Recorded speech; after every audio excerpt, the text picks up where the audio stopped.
नमस्कार, आप देख रहे हैं खबरें अभी तक और आपका स्वागत है हमारी खास पेशकश हिमाचल की रिपोर्ट कार्ड में, जिसमें हम हर बार चर्चा करते हैं एक नए विधानसभा क्षेत्र की। मैं हूं राहुल डवास और आज हम नजर डालेंगे धर्मशाला पर कि क्या है वहां की रिपोर्ट कार्ड और किस पार्टी को कितने अंक देगी वहां की जनता।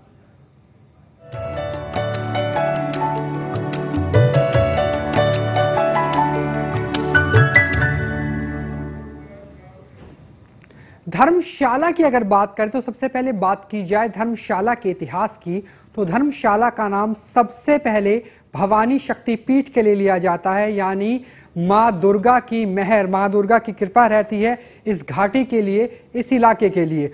उसके बाद धर्मशाला याद किया जाता है जब पहली बार 50 के दशक में धर्मशाला विश्व मानचित्र पे चमका था, जब दलाई लामा की निर्वासित तिब्बत सरकार को भारत ने यहां शरण दी थी और इसी की वजह से 1962 में हुई थी भारत चीन की जंग। लेकिन जो नया नाम कम से कम भारत के मानचित्र पे धर्मशाला को आगे ले जाता है वो तारीख बन गया है। तारीख थी 19 मार्च 2002, जब धर्मशाला का क्रिकेट स्टेडियम बनकर तैयार हुआ। हालांकि इसके पीछे अनुराग ठाकुर समेत बड़े लोगों का हाथ था, लेकिन क्रिकेट स्टेडियम बनने के बाद चाहे वो आईपीएल का मैच रहा हो या फिर इंटरनेशनल टूर्नामेंट, वो धर्मशाला में होते हैं और धर्मशाला क्रिकेट कैलेंडर में एक बड़ा पैगाम बनके, एक बड़ा मंजर बनके जरूर जुड़ गया। अगर हम सियासी तौर पे धर्मशाला के इतिहास को जोड़ें तो धर्मशाला हिमाचल की शीतकालीन राजधानी है, यानी कुल मिलाकर जब शिमला में बर्फ पिघल जाती है तब सियासी गर्मी से तापमान जस का तस बना रहता है धर्मशाला में, और शीतकालीन विधानसभा सत्र यही लगता है। धर्मशाला विधानसभा की अगर बात करें तो 1977 के आपातकाल के बाद बीजेपी यहां पर बड़ी ताकत बनकर उभरी है। और अगर हम पिछली परिसीमन की बात करें, 2007 के परिसीमन की बात करें, तो दो नए इलाके जिसमें नगरकोट और दूसरे इलाके की बात की जाए तो शाहपुर, ये दो नए इलाके जुड़ गए, जिसके बाद धर्मशाला के वोटरों की गिनती 68,000 के आसपास पहुंच गई। इस वजह से धर्मशाला इस बार काफी अहम हो जाएगी। परिसीमन के बाद जो चुनाव होगा वो काफी अहम हो जाएगा।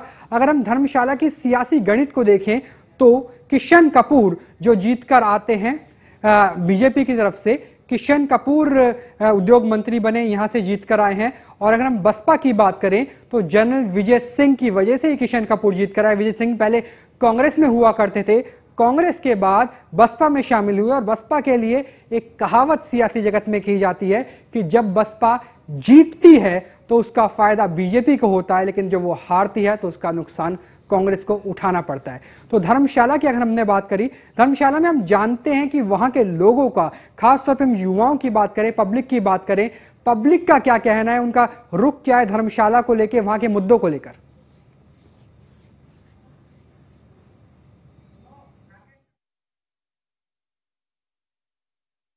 फिलहाल अगर हम बात करें,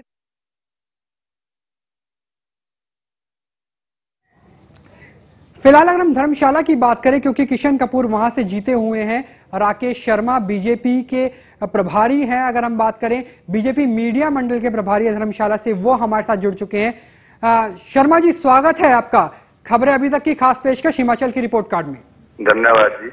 शर्मा जी, एक सीधा सा सवाल जो आपसे पूछना चाहूंगा वो ये है, किशन कपूर विधायक है धर्मशाला से ही, प्रदेश के मंत्री है, उद्योग मंत्री है, लेकिन उद्योगों को लेकर पिछले 5 साल में कितने नए उद्योग लगाए गए, खासतौर पे धर्मशाला जिले की बात करें तो कुछ प्रकाश डालेंगे? क्योंकि जब नंबर देने की बात आती है विधानसभा चुनाव में तो मंत्री अगर रहे हो वहां के विधायक तो उनके विकास कार्यों पर नंबर दिए जाते हैं।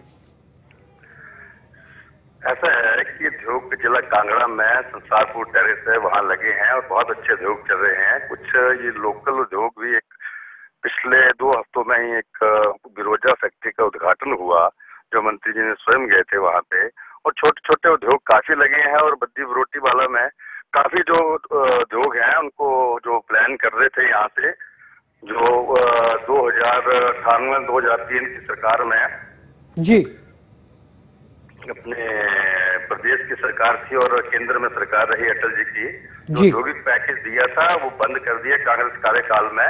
उसके कारण भी कुछ उद्योग वापस जाना चाहते थे, लेकिन हिमाचल प्रदेश के उद्योग मंत्री और हिमाचल प्रदेश की सरकार से जी उन्होंने जो है उद्योग और स्थापित हुए हैं और बड़ी कंपनियां हिमाचल प्रदेश में आई है। राकेश जी, अगर आपकी बात, रोजगार मिला है, रोजगार मेले लगे हैं और रोजगार जी मेले के कारण उद्योगों में हिमाचल प्रदेश के लड़कों को, बेरोजगारों को नौकरियां प्राप्त हुई है। जी, अगर रोजगार की बात करते हैं, रोजगार के बाद जो सबसे बड़ा मसला रहता है किसी भी क्षेत्र के लिए वो रहता है शिक्षा का। धूमिल सरकार ने हिमाचल को नंबर 1 बनाया शिक्षा को लेकर, शिक्षा के पैमाने को लेकर, और केरल को पीछे छोड़ दिया है। लेकिन उसके बावजूद चाहे प्रदेश स्तर पे काफी सारी योजनाओं का ऐलान किया गया है, 15,000 स्कूलों में 10 लाख स्कूली छात्रों को वर्दी बांटी जाएगी, लेकिन अगर इस जिले की बात करें, क्यों धर्मशाला को एक भी यूनिवर्सिटी, एक बड़ा संस्थान नहीं मिला? कब मिलेगा शिक्षा के रूप में धर्मशाला को उसका हक? धर्मशाला में यूनिवर्सिटी जो है, इसका हेड ऑफिस धर्मशाला में, कुछ क्लासेस यहाँ चलेंगी, कुछ जमीन भी उन्होंने केंद्रीय यूनिवर्सिटी ने चयनित की हुई है। और एक बहुत बड़ा हमारी सरकार, बीजेपी की सरकार, मुख्यमंत्री जी का, उन्होंने वजीफा देने के बजाय 4,000 टॉपर बच्चों को लैपटॉप देने की घोषणा की है। बहुत ही बढ़िया है, क्योंकि जो वजीफा देते थे उसका प्रयोग शिक्षा में नहीं होता था, लेकिन लैपटॉप जो है 10th के जो टॉपर होंगे वो 11th में जाएंगे, उनके लिए बहुत ही महत्वपूर्ण स्टेप है। जी राकेश जी, आपको यहां पर थोड़ी देर के लिए रोकना चाहूंगा।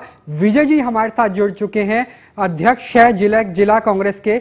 विजय जी, आपसे जानना चाहूंगा, क्योंकि प्रदेश में सरकार बीजेपी की है और धर्मशाला के लिए पर्यटन बड़ा मुद्दा है, लेकिन चाहे वो तिब्बत टूरिज्म का पर्यटन हो जिससे सीधा वोटरों को ताल्लुक नहीं है, और अगर दूसरा पर्यटन आईपीएल या क्रिकेट लीग को लेकर कर लिया जाए तो सिर्फ 20 दिन के लिए पर्यटन उद्योग वहां पर रहता है, होटल्स बुक रहते हैं, लेकिन बाकी 465 दिन में से 20 दिन को हटा दिया जाए तो 345 दिनों तक बहुत ज्यादा व्यापार की बात करें या पर्यटन की बात करें, वो उद्योग अच्छा कार्य नहीं कर पाया। कांग्रेस की तरफ से क्या सवाल दागे जाएंगे इस बार के विधानसभा चुनाव में? मैं आपको क्वेश्चन पूरा समझ नहीं पाया। हेलो जी विजय जी, मेरा सवाल ये था कि पर्यटन बड़ा मुद्दा रहा है धर्मशाला के लिए, लेकिन जो पर्यटन तिब्बत की तरफ से या फिर बौद्ध मठों की तरफ से किया जाता है वो वोटों में ज्यादा तब्दील नहीं होता, और जो पर्यटन क्रिकेट के नाम पर धर्मशाला स्टेडियम तक पहुंचता है वो महज 20-25 दिनों के लिए होता है। लेकिन पर्यटन उद्योग क्योंकि बहुत ज्यादा अच्छी हालत में नहीं है धर्मशाला में, कांग्रेस का क्या मानना है? कांग्रेस इसके लिए कितना बड़ा दोष देती है किशन कपूर को और साथ में धूमिल सरकार को? ऐसा है, जब हमारी सरकार थी, हमने धर्मशाला को टूरिज्म को बढ़ावा देने के लिए बहुत, हमारे जब मुख्यमंत्री वीरभद्र सिंह थे, उन्होंने डल लेक की सफाई का लिए पैसे दिए। हमारे यहाँ डिस्ट्रिक्ट टूरिज्म का ऑफिस स्थापित किया। पूरे धर्मशाला में उन्होंने टूरिज्म को बढ़ावा देने के लिए बहुत कुछ किया, और भाजपा सरकार ने मात्र स्टेडियम के नाम पर यहाँ टूरिज्म की बात की। जी दिग्विजय जी, ठीक है, आपने काफी कार्य किया, लेकिन जो सवाल उठाया, हमारी बीजेपी के मीडिया प्रभारी से बात हुई, शर्मा जी का सवाल यह था कि जब अटल बिहारी वाजपेयी की सरकार थी तब औद्योगिक पैकेज हिमाचल को मिला था, जिसकी वजह से धर्मशाला में भी विकास हुआ था, लेकिन जब से मनमोहन सिंह की सरकार आई है, 8 साल हो गए यूपी आने के बाद, लेकिन हिमाचल को कोई विशेष पैकेज क्यों नहीं दिला पाए आप दिल्ली से? जब से मनमोहन सिंह जी की सरकार आई है, वो हमारे सरकार ने हिमाचल सरकार को बहुत फंड दिया है, और भाजपा का मात्र एक काम है कि वो कांग्रेस को कोस कर अपना काम निकालना चाहती। इतने पैकेजेस आए हैं, टूरिज्म पैकेजेस आए हैं, और बहुत सारे पैकेजेस आए हैं जिन पर वो बात ही नहीं करते। वो बोलते हैं हमने दिया तो सेंटर में है ना जी हमको। जी जी दिग्विजय जी, शर्मा जी आप रिएक्ट करना चाहेंगे? दिग्विजय जी का कहना है तो दिल्ली से काफी पैकेज आए हैं, लेकिन आप उन पैकेजों को मानने से इनकार कर रहे हैं। सर, आपने औद्योगिक पैकेज के विषय में इनसे जानकारी प्राप्त करनी चाहिए थी, लेकिन ये औद्योगिक पैकेज को ना बता के और कोई ग्रामीण सड़क या कोई और इस मुद्दे में जो प्रधानमंत्री रोजगार योजना के तहत पैसे आते हैं उसके विषय में बात कर रहे हैं, जबकि आपने जो औद्योगिक पैकेज के विषय में क्वेश्चन किया था। जी शर्मा जी, एक सवाल आपसे भी, आपकी सरकार के सामने भी खड़ा होता है कि आईपीएल की बात करें, आईपीएल के लिए सुरक्षा व्यवस्था काफी चाक चौबंद की जाती है। 2010 की बात करें तो इसके लिए 75 लाख रुपए खर्च हुए थे, 2011 में 1 करोड़ 64 लाख रुपए खर्च हुए थे। हिमाचल की शिमला हाईकोर्ट में एक पीआईएल दायर है, आरटीआई एक्टिविस्ट जो है भट्टाचार्य, उनकी तरफ से, उनका कहना है क्यों आईपीएल मैच के सुरक्षा व्यवस्था को लेकर जो खर्च होता है वो खर्च आईपीएल टीम से और बीसीसीआई से धूमिल सरकार क्यों नहीं वसूलती? क्योंकि पैसा तो प्रदेश का है, जिला का है, जिले से जिला पुलिस को डिप्लॉय किया जाता है सुरक्षा के लिए। तो इसका जवाब क्या देना चाहेंगे जो हाईकोर्ट में, शिमला हाईकोर्ट में याचिका है, लंबित है? सर तो इसकी तो पूरी जानकारी हमें है नहीं, लेकिन इतना पता है कि ये पैसा जो भी सुरक्षा के विषय में है ये आना जाना लगा रहता है, और वो पैसा है तो दिया जाएगा, उसमें कोई ज्यादा मुद्दे की बात नहीं है। जी दिग्विजय शर्मा जी, दिग्विजय जी भी हमारे साथ जुड़े हुए हैं। दिग्विजय जी, आपसे पूछना चाहेंगे कि इनका कहना है कि आपकी तरफ से कोई विकास नहीं हुआ, लेकिन एक जो बड़ा मुद्दा धर्मशाला की वजह से, धर्मशाला को लेकर सुर्खियों में बना रहा, वो ये था कि कलमापा को लेकर सवाल उठाए गए थे। वो भारत की सुरक्षा में सेंध लगा रहे हैं, उनकी तरफ से चीनी मुद्रा बरामद की गई, और एक तरह से मीडिया हलकों में बात आई थी कि दिल्ली की सरकार का, मनमोहन सरकार का दबाव था धूमिल सरकार के ऊपर कि कलमापा के विषय को बहुत ज्यादा आगे नहीं बढ़ाया जाए, बहुत ज्यादा उठाया नहीं जाए। तो आपका कहना है कि दिल्ली की सरकार, मनमोहन सरकार की वजह से कलमापा का मुद्दा गिरा दिया गया धूमिल सरकार का? क्या इस तरह का कोई दबाव था दिल्ली की सरकार की तरफ से? ऐसा कुछ भी नहीं था। अगर ऐसा कोई दबाव होता तो जो 1 करोड़ रुपया पकड़ा गया था ऊना में, वो ना पकड़ा, धूमिल सरकार पे इतना ही दबाव होता, वो भी तो कलमापा के ही पैसे आ रहे थे ना जी, वो भी तो वो एक लैंड थी, उसी का पैसा था वो। और अगर ऐसा कोई दबाव होता तो वो कार्रवाई ना होती। जी दिग्विजय जी, ये सिर्फ कांग्रेस को कोस कर अपना अपन जाना चाहते हैं। हम तो आज की डेट में भी कहते हैं कि हमारे सरकार के जो डेवलपमेंट हुई वो हम आपको गिना सकते हैं। अभी हमारी सरकार के टाइम सेंट्रल यूनिवर्सिटी की बात हुई, इन्होंने धर्मशाला में बात ही नहीं की सेंट्रल यूनिवर्सिटी। इन्होंने अपने मुख्यमंत्री के जो हमारे यहाँ के विधायक और मंत्री हैं उन्होंने दिग्विजय जी, हमारे पास वक्त की थोड़ी सी कमी है। आपसे एक सवाल पूछना चाहूंगा कि अगर हम कांग्रेस की बात करें, कांग्रेस सरकार की बात करें, तो ठीक है, आपने कलमापा के विषय पे कहा कि कोई दबाव नहीं है, लेकिन उसके बावजूद 25 मई को एक बड़ी बैठक होने वाली है। सेवानिवृत्त जितने भी अफसर हैं सेना के, उनकी बैठक होने वाली है धर्मशाला में, जिसमें जनरल वीके सिंह भी वहां पहुंचेंगे। और जिस तरीके से देखने में आया, जनरल वीके सिंह का मसला हो या उससे पहले मसला हो, आमतौर पे रक्षा मंत्रालय की बात करें और थल सेना की बात करें, आमने सामने नजर आए हैं। तो आपको लगता है जो बैठक 25 मई को होने वाली है, जिसमें जनरल वीके सिंह भी शरीक होंगे, उसकी तरफ से एक दबाव समूह बनेगा कांग्रेस के खिलाफ सेवानिवृत्त सैनिकों का? क्योंकि जनरल वीके सिंह को लेकर गृह मंत्रालय की तरफ से, रक्षा मंत्रालय की तरफ से काफी आरोप लगाए गए हैं। जी, मैं ये आपकी बात से सहमत नहीं हूँ कि कोई कांग्रेस सरकार पर दबाव पड़ेगा। वो जो वीके सिंह था, उनका वो अपना एक जनरल साहब का एज का प्रॉब्लम था, वो ऊपर की बात है, वो ऊपर सॉल्व कर लिया गया। जी दिग्विजय जी, अपनी बात रखी, आपका बहुत बहुत शुक्रिया, आप हमारे साथ बने रहे। शर्मा जी, आपसे आखिरी सवाल पूछना चाहूंगा कि 5 मई को एक बैठक होने वाली है जिसमें जो वयोवृद्ध पेंशनर है वो बैठक करेंगे, और उनका कहना है कि पंजाब में जिस तरीके से 500 रुपए भत्ता दिया जाता है स्वास्थ्य को लेकर, जबकि धूमिल सरकार में 250 रुपए दिया जाता है, वो 500 रुपए करा जाए और राज्य सरकार की पेंशन में कम से कम 10% की बढ़ोतरी की जाए जिन लोगों की आयु, जिन वयोवृद्ध की आयु 70 से ज्यादा पार हो चुकी है। और हम जिले की डेमोग्राफी के बारे में बात करें तो 10 से 12% ऐसा वर्ग है जो सीनियर सिटीजन में आता है। तो क्या 5 जून को होने वाली इस बैठक के ऊपर आप कुछ प्रकाश डालेंगे? क्या धूमिल सरकार इस बात को मान सकती है, उनकी मांगों को? सर, सरकार राज्य में वर्तमान में भारतीय जनता पार्टी की सरकार ने हर लोगों को, हर जात में कुछ नहीं है, हर लोगों को देखा है। और जितने भी पेंशन है, चाहे वो लेडी की पेंशन हो जो बढ़ाई है, चाहे मजदूरों की दिहाड़ी हो जो हमारे हिमाचल प्रदेश की सरकार प्रेम कुमार धूमल जी ने बढ़ाई है जी। जब सरकार कांग्रेस की आती है तो उसमें कुछ नहीं बढ़ता है, सिर्फ महंगाई बढ़ती है। जी राकेश शर्मा जी, आप हमारे साथ जुड़े, आप अपनी बात रखी और आपने जनता को बताने की कोशिश की कि किस आधार पर बीजेपी को हिमाचल की रिपोर्ट कार्ड में नंबर देने चाहिए। अब वक्त हो चला एक छोटे से ब्रेक का, और ब्रेक के बाद जल्दी हाजिर होंगे और बात करेंगे धर्मशाला के और मुद्दों की।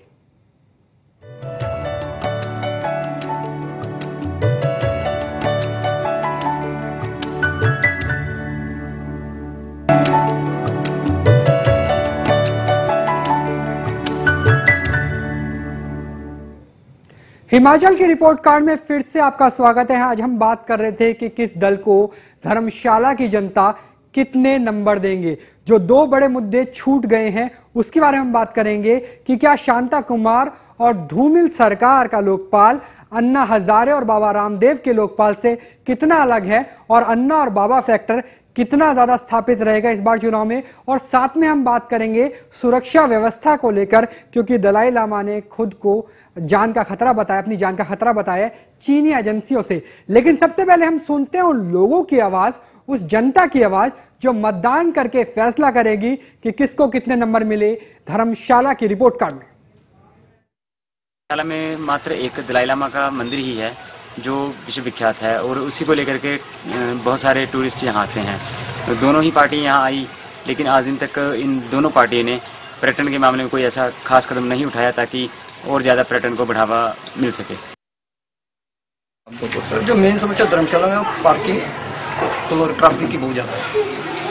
किस तरह से निजात पा सकते हैं, मतलब इसके लिए सरकार को कुछ चीज कदम उठाने होंगे, जैसे कि एक बाईपास बने और जो ट्रैफिक कंट्रोल हो वो थोड़ा प्रॉपर्ली अच्छी तरह से हो। तीसरा विकल्प यहाँ पे फिर खड़ा होता है तो उसका नुकसान सत्तारूढ़ दल भाजपा को होगा या कांग्रेस के प्रत्याशी को होगा। इसकी ही गणना जो है और जितने सर्वेक्षण वर्तमान में कार्यकर्ताओं व मतदाताओं के मध्य हो रहे हैं वो इन्हीं सारी बातों के मद्देनजर किए जा रहे हैं। यहाँ पर समय समय पर आकर अपने कार्यकर्ताओं के साथ बैठकें करती रही और उनका ये कहना है कि मेरी कर्मभूमि जो है वो धर्मशाला विधानसभा क्षेत्र रहेगी। अगर पार्टी आला कमान ने चाहा तो मैं पुनः वर्ष 2012 का चुनाव धर्मशाला विधानसभा क्षेत्र से लड़ूंगी। पुनर्सीमांकन के चलते धर्मशाला विधानसभा क्षेत्र की सीमाओं में काफी ज्यादा परिवर्तन आया है। चलिए, आपने देखा कि जनता की और साथ एक्सपर्ट्स की क्या राय है। तीसरे मोर्चे को लेकर बात की गई और तीसरे मोर्चे की अगर बात कर लें तो जनरल सिंह इसमें एक बड़ा अहम किरदार निभा सकते हैं। जिस तरीके से पिछली बार वो कांग्रेस को छोड़ के बसपा के साथ आए थे और बसपा के लिए कहा जाता है कि बसपा जब हारती है तो सीधा नुकसान कांग्रेस को देती है, क्योंकि कांग्रेस का दलित वोट बैंक, अकलियत का मुस्लिम वोट बैंक उसके हाथ से छिटक जाता है और जब जीतती है तो निश्चित तौर पे स्वर्ण वोट बैंक साथ में आता है और बीजेपी के लिए नुकसान होता है। हमारे साथ धर्मशाला से हमारे संवाददाता नवीन साथ में जुड़ चुके हैं। नवीन, आपसे जानना चाहेंगे, जिस तरीके से आपने बाइट्स ली थी, जनता की राय पूछी थी कि वहां पर तीसरा मोर्चा काफी अहम हो सकता है, इस रिपोर्ट कार्ड में आपको क्या लगता है तीसरा मोर्चा कितना अहम है और कितने मत या कितने नंबर वो जुटा सकता है इस रिपोर्ट कार्ड में?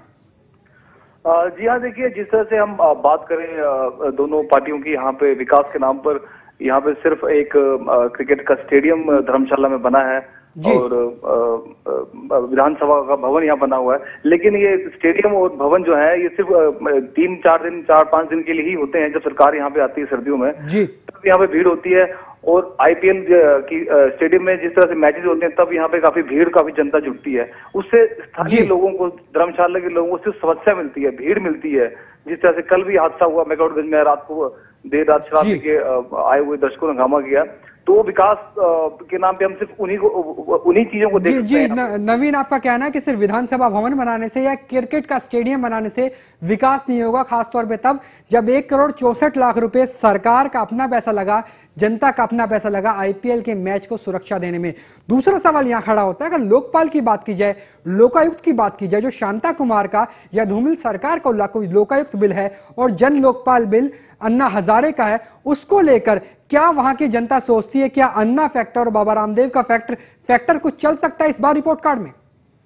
जी देखिए, कुछ लगभग 2 महीने पहले तो अन्ना हजारे की टीम के साथ यहाँ पे लोगों की काफी भावनाएं जुड़ी हुई थी, लेकिन पिछले 2 महीने से ये भी देखा गया है कि वो भावनाएं भी लोगों में प्रबल हो चुकी थी कि अलग से बड़ा मोर्चा बनेगा, नया मोर्चा आएगा, हम ये करेंगे, हम वो करेंगे, लेकिन वो भी अब एक शांत सा लग रहा है। और एक तरफ देखा जाए जहाँ पे भारतीय जनता पार्टी के जो मंत्री यहाँ से विधायक हैं किशन कपूर जी, तो सिर्फ एक वही अपना दावा कर रहे हैं कि मैं चुनाव लड़ूंगा यहाँ से। उसके अलावा कांग्रेस की तरफ से अभी तक कोई सामने नहीं आया है कि मैं चुनाव लड़ूंगा या वो चुनाव लड़ेंगे। वो बात साफ है। किसी तरफ से बसपा की तरफ से यहाँ से कोई कैंडिडेट नहीं कि बसपा की तरफ से। जी नवीन, हमारे पास वक्त की बहुत कमी है, आपसे संक्षिप्त में जानना चाहेंगे कि दलाई लामा ने जिस तरीके से कहा था मेरी सुरक्षा में सेंध लगाई जा सकती है, तो हालांकि इसका मतदाताओं से बहुत ज्यादा रुझान नहीं, फर्क पड़ेगा, उनमें अंतर नहीं आएगा, लेकिन क्या इस बार धर्मशाला को चुनाव के वक्त पूरी सुरक्षा दी जाएगी, चाहे वो तिब्बत की निर्वाचित सरकार हो या फिर वो निर्वाचित करने वाले लोग जो अपने मतदान से फैसला करेंगे कि इस बार धर्मशाला से जीत के कौन निकलेगा।